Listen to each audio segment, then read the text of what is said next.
This week, symbols of the mark of the beast and transhumanism appeared all over the world in light displays of the new year.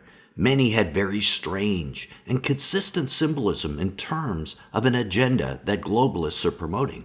Places like the Space Needle in Seattle, and in London, England, in India, and in the Middle East, and probably many, many more sites that I'm just not aware of. Before we look at them, a quick shout out to Stephen Welk, who researched this video for us, and the channel Rise for providing some of the video. These displays are marking the secular New Year, so it's not surprising to me that they're promoting secular globalist totalitarian ideas. The religious New Year is marked on Nisan 1 of the Hebraic calendar, and that takes place later in the spring. And the Hebraic secular New Year, that marks things like the beginning of the Hebraic weeks of years, begins on Tishri 1 in the fall. But January 1st is a strictly secular holiday. The month of January itself is even named after a Roman false god, Janus.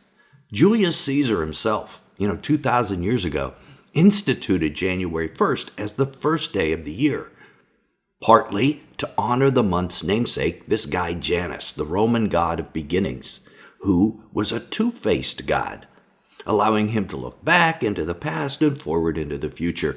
Romans celebrated by offering sacrifices to Janus, exchanging gifts with one another, decorating their homes with laurel branches, and attending raucous, immoral parties.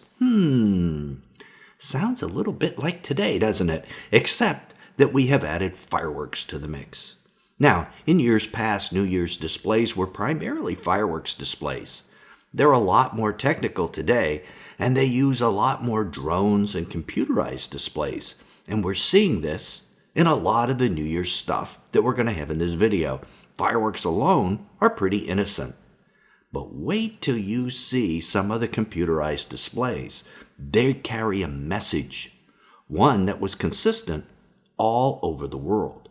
In Abu Dhabi this year, in the United Arab Emirates, we saw them create this face using a technical drone display that transformed it and went from a simple face into one that was backed by this binary code.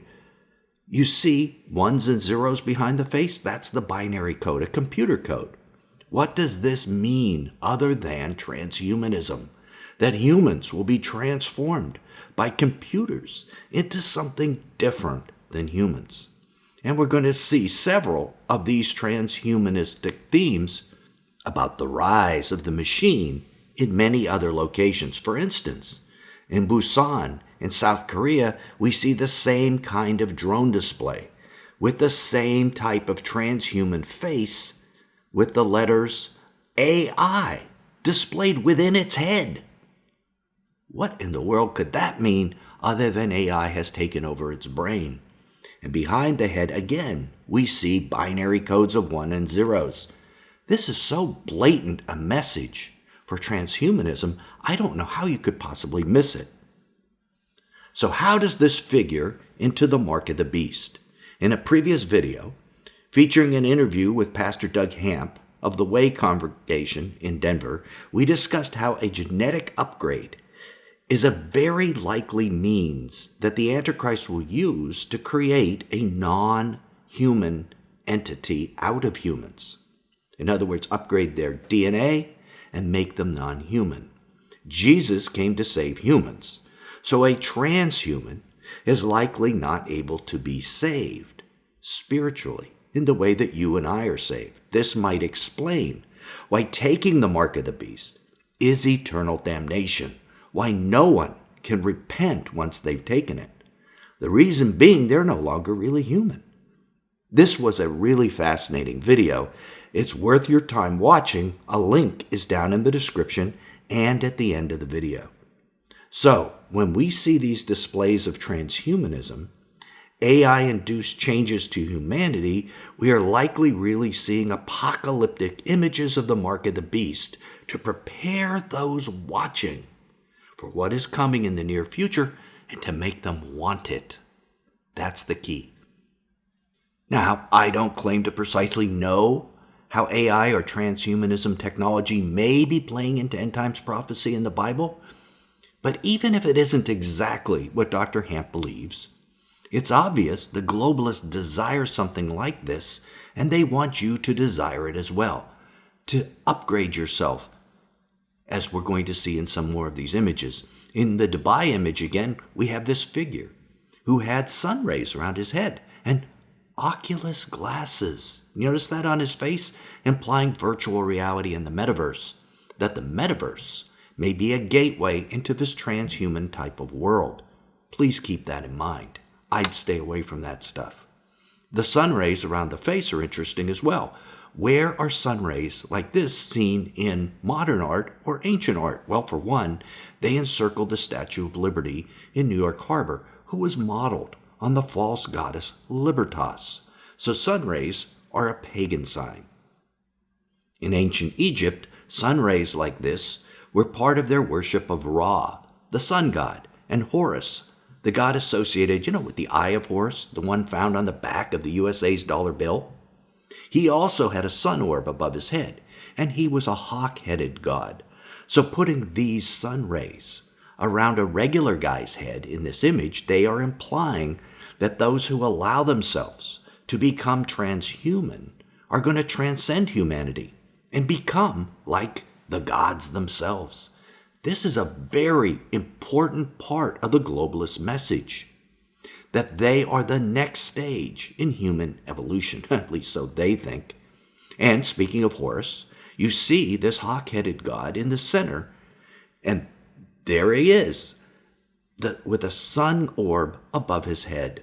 So this is really what these displays are about. It's entirely pagan, promoting paganism through technology. Now in Seattle, although it was back in 2020, they had a very similar type of stuff in their New Year's display back then with Saturn and a UFO. Keep watching and notice the UFO rising out of technological symbols and also a DNA strand, clearly implying a manipulation of DNA just like Dr. Hamp spoke of. Now, back to Dubai. There you see robots, and guess what? A UFO again, but this time you see the UFO entering some kind of space portal. We know from Revelation 12 that Michael and his angels are going to cast Satan and his fallen angels out of heaven and cast them to the earth.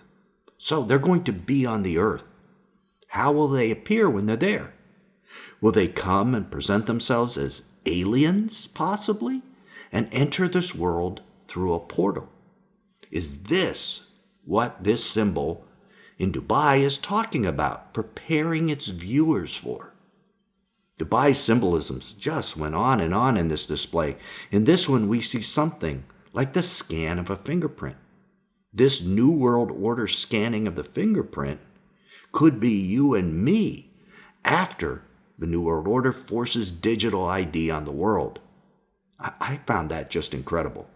And look at this, a stream going into a cube, forming a cube in the sky. Is this a symbol of conformity? That the stream of humanity is shaped into their mold. In Romans 12, we are commanded to not be conformed into the pattern of this world, but to be transformed by the renewing of our minds. But in this display, it's conformity that they're looking for. And in another New Year's Eve 2023 celebration, we see a new kind of human evolution glorified in a type of robotic, powerful, evolved human, a transhuman. Then we see two hands trying to grasp the planet, one red, one blue. Which one is going to prevail to control the earth? Will it be the smaller, red human hand or the blue transhuman hand? Who will come to power?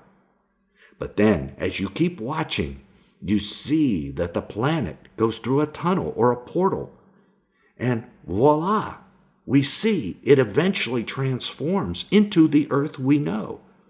So what are they telling us? It's that the earth will be transformed by the globalists. It will be a new world